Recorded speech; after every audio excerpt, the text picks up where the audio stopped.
Hi! Welcome to the 13th episode of A Little Passionate. I'm your host, Brittany, and today's episode is going to be really good because it's Taylor Swift's favorite number. Let's go. It's going to be awesome. I'm very excited to be sharing with you about how to love others well. So let's get started. So before we dive into the topic of loving others well in this episode, I wanted to share just a few fun things with you. Number one, I wanted to share with you something that I am loving and want for Valentine's Day. So Brittany, you better be listening. Something that I am loving is candy salad. That's right, candy salad. So we made a candy salad for our women's retreat. And let me tell you, it was amazing. I'm still thinking about it, obviously, because I found myself sitting in front of it way too often. But it was delicious and amazing, and I loved it. So pretty much what we did is we got all these different candies and gummies, and we put them in a bowl, mixed it all up, and then put it in, an aesthetically pleasing jar.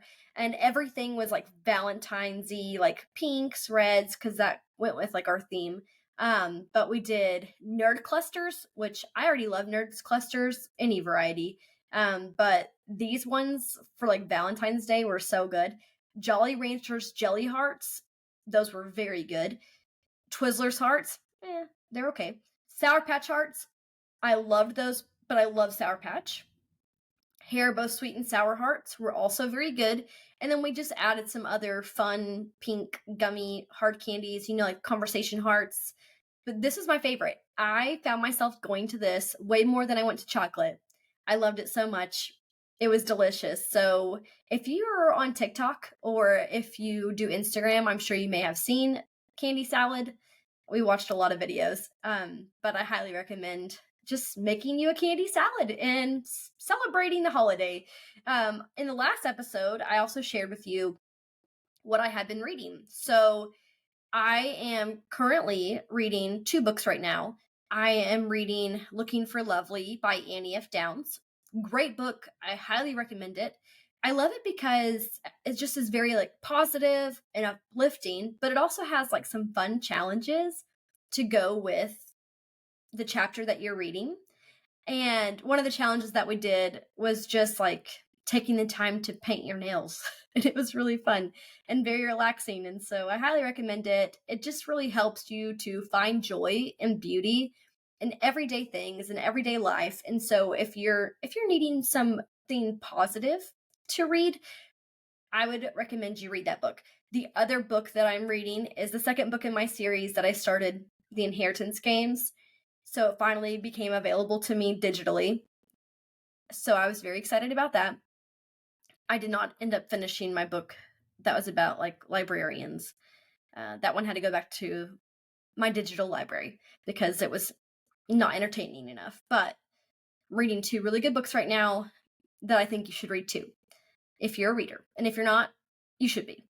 But as our focus is going to shift towards Valentine's Day and all things love, I wanted to take the time to talk about loving others well, especially because I feel like we are so centered on ourselves and it's all about me. How well am I being loved? What am I getting out of this relationship or out of this friendship? And really, truly, this is kind of a continuation from my last episode where I talked all about connection. So if you have not listened to that episode, you definitely should. It's a great episode, but I'm going to be pulling some things from that episode into this one just simply because I'm still reflecting on things that I learned from our retreat. Because one of the things that we talked about in connection is loving others well. And so it just brings me to this question: how well are we loving those around us? Our coworkers, our neighbors, those that we go to church with, or just people that we see on a weekly basis, people that you're interacting with when you go to the gym or go to a dance class, or, whatever you're doing that you are passionate about throughout the week, a hobby that you're engaged in. Are you loving those people well? How well are we loving our spouses or family members or friends?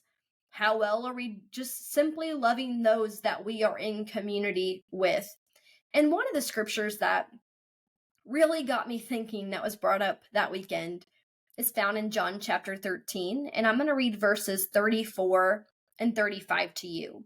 And it says, "So now I am giving you a new commandment.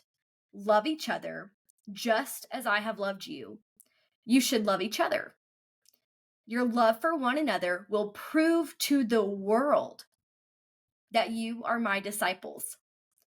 You see, in this passage, Jesus was talking to his disciples, the ones who are following him, who have committed their lives to serving him. They've devoted themselves, they've surrendered themselves to him.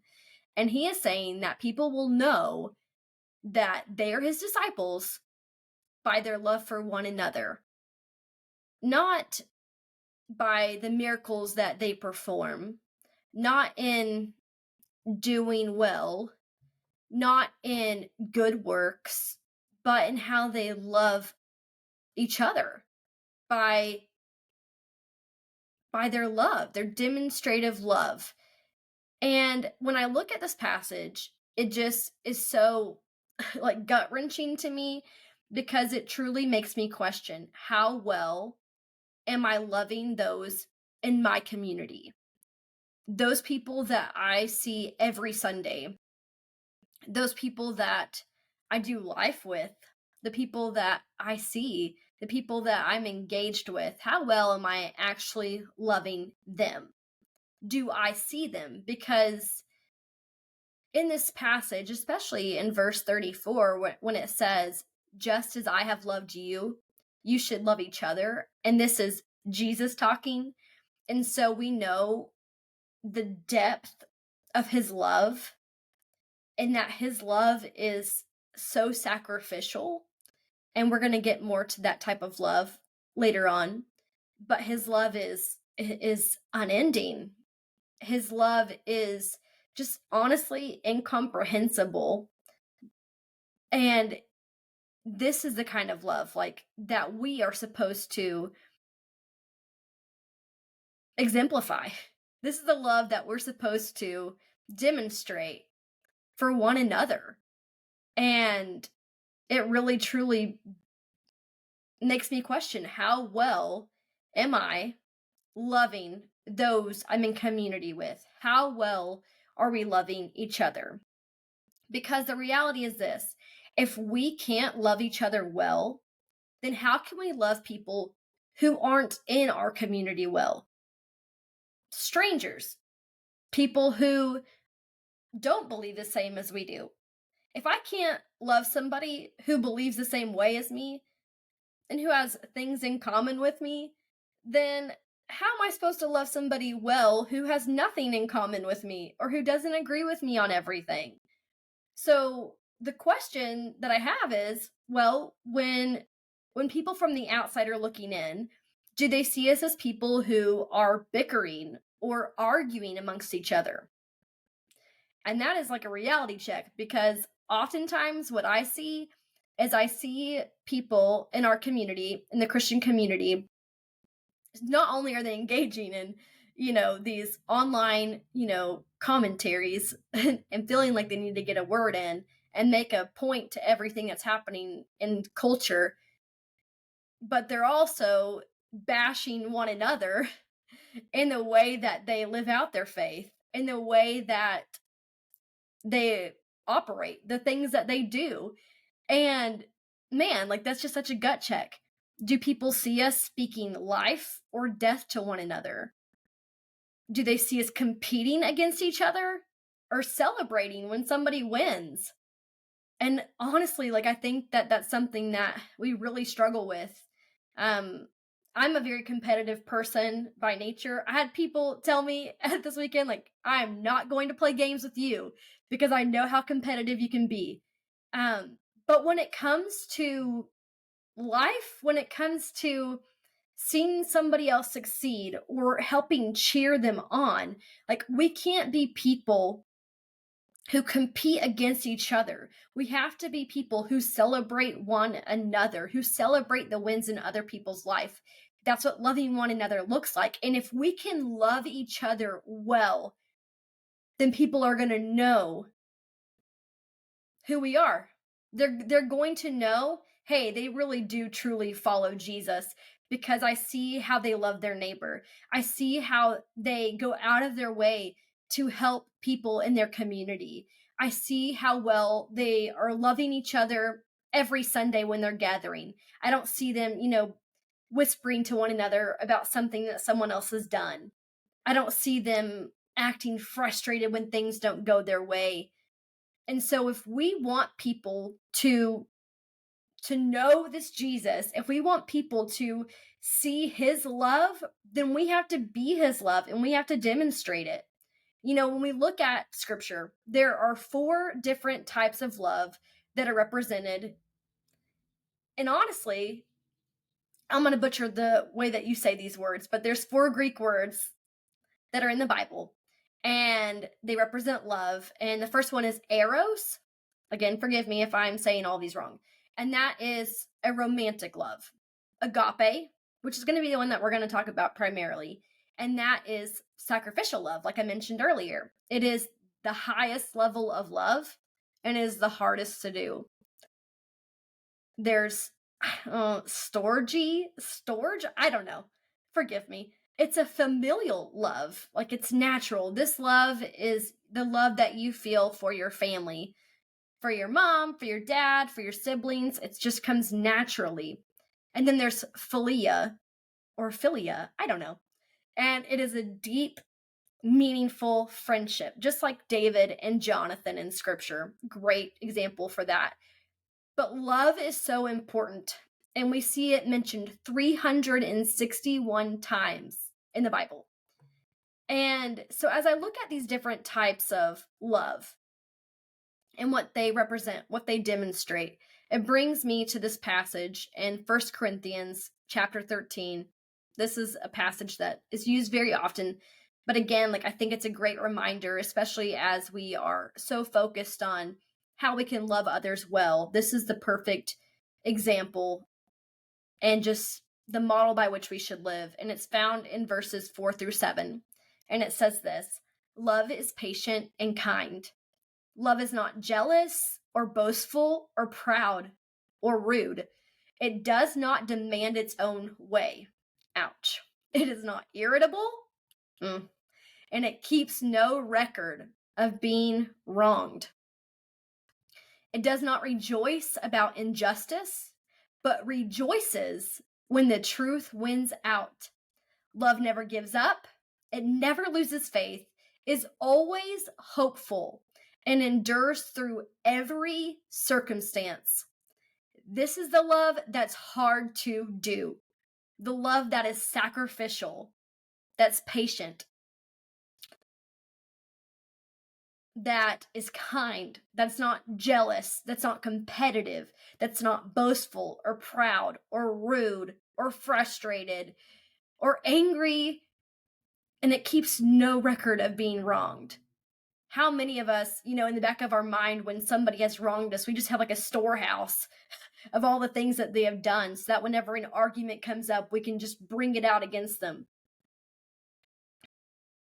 Like I said, this is the kind of love that's hard to do. It's the highest form of love.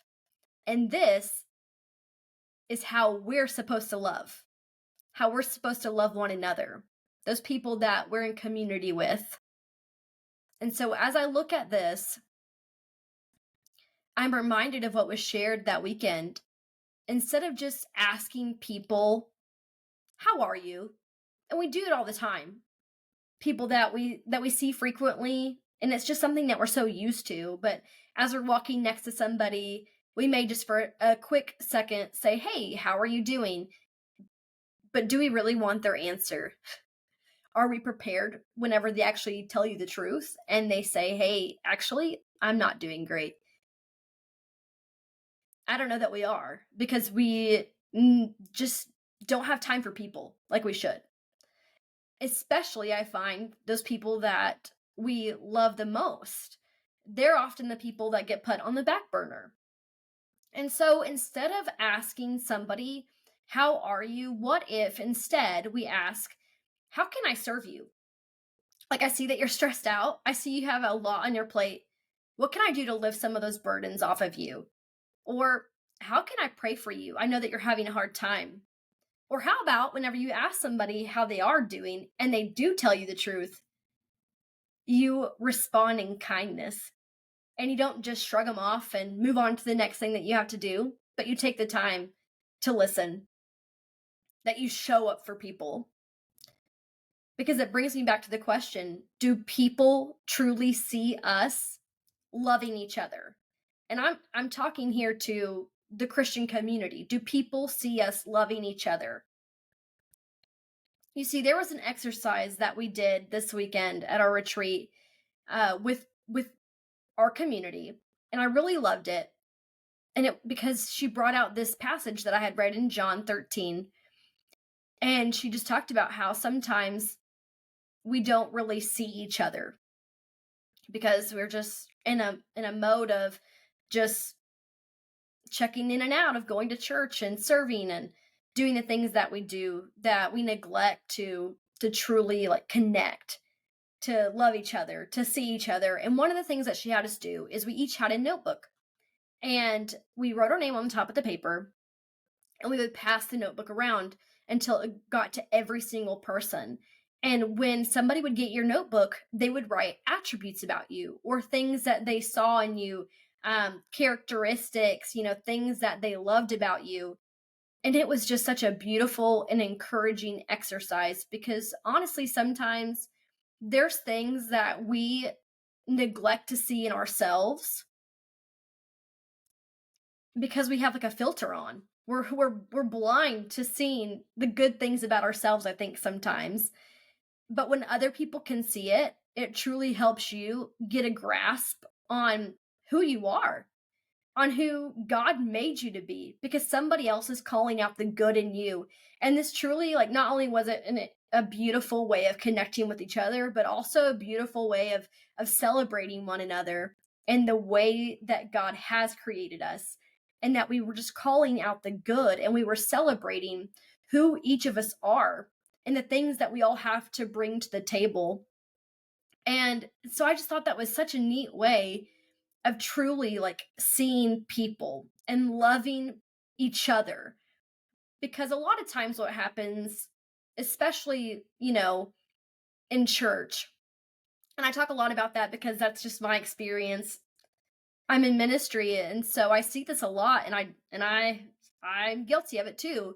But whenever a new person comes in, we're so like apt to run to them and go shake their hand and welcome them in because we want them to, feel like they're part of the family, right? But how well are we loving people that are in the family already? How well are we loving each other? And really that brings us to our question for this entire episode. Are we loving each other well? Are we loving those in our community well? And I wanted to just share some tools that have helped me to be able to love others and understand them. And those two tools are the love languages test and the Enneagram. And honestly, it has been a long time since I have taken the love languages test, but it is a really great resource to understand how you receive love, but also how you demonstrate love. And so the 5 love languages are acts of service, receiving gifts, quality time, words of affirmation, and physical touch. So for me, my love language, and I used to be ashamed to admit this, is receiving gifts. And I just didn't want to look like a person who, oh, gimme, gimme, gimme, but honestly, I love to receive gifts, and it doesn't have to be anything flashy. I love just simple, like homemade things. Like I love drawings that my nieces and nephews give me. It just lights up my whole day, like my whole world. I love whenever my husband is thinking of me and he'll go get me a Dr. Pepper at the gas station or my favorite candy bar. Just things like that. Again, it doesn't have to be anything flashy, but it means a lot to me to know that somebody is thinking of me. And so for me, that is like my top love language. And then like my secondary one, would be words of affirmation. So that's why that exercise that we did was so important to me. And honestly, before I recorded this episode, I went back and I read those things that people said of me, and it blessed me, and it poured into me love, and it was so powerful. And so I just want to encourage you to find out what your love languages are, because that's going to help you to understand how you receive love and also how you demonstrate love. Because so many times we get so frustrated, like with our spouse, or you get frustrated with a family member or a friend because we're just not connecting and they're not loving us the way that we need to be loved. And the reality is that, they're loving in the way that they know how to love in their love language. It's just that you may be receiving it differently than how they're giving it. And so I really want to encourage you, if you haven't yet, to take the 5 love languages test. It's really good. I'll link it in the show notes. It's free. And then the other thing that I have done is take the Enneagram test. And there's a lot of free tests that are out there. But I think it is an awesome tool in just understanding yourself and understanding other people. So I'm an Enneagram 1. I'm a perfectionist, and it can be really tricky sometimes to navigate that. But because I know that, I know the things that are my weaknesses. I know the things that are my strengths in being an Enneagram 1, and then knowing, what my husband's Enneagram is, or knowing what my family members' Enneagram numbers are, or people that we go to church with. It just helps us to be able to see each other better and to be able to communicate well to one another. And so I highly recommend that one too. I think it's just really helpful.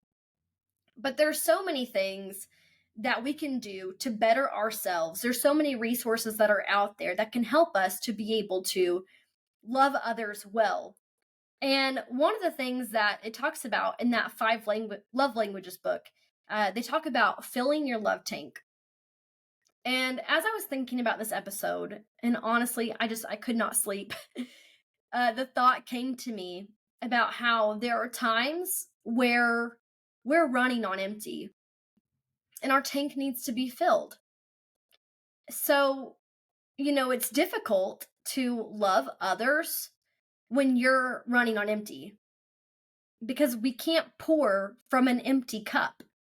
And maybe that's you today. Maybe your love tank is filling empty. And so I want to encourage you and maybe challenge you a little here to surround yourself with people who will gas you up, not deplete you, who will speak life and not death into you. And then there are times when you need to fill your own tank.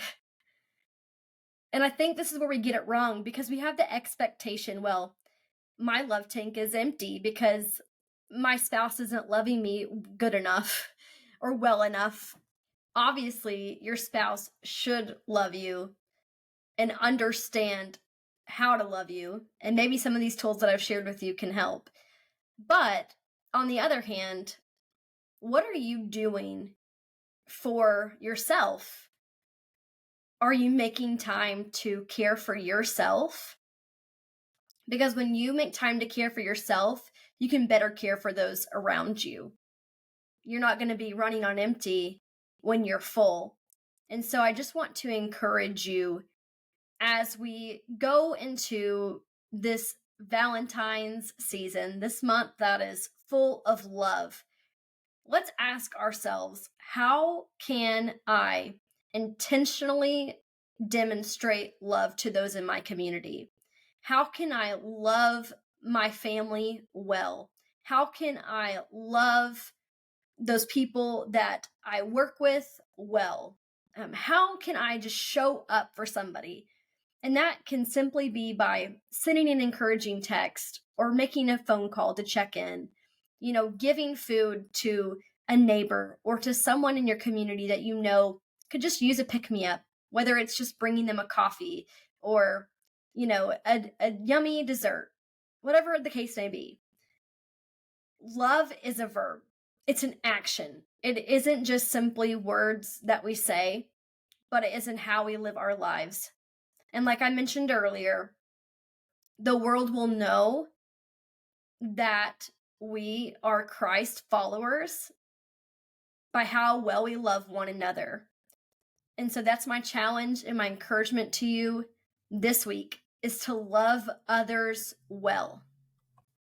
Thank you so much for listening to this episode of A Little Passionate. I hope it has challenged you and encouraged you to love others in your community well. And if you like this episode, or if you feel like it could help somebody in your community, be sure to share it. And if you haven't yet, hit that subscribe button so that way you do not miss out on any more episodes. Thank you so much.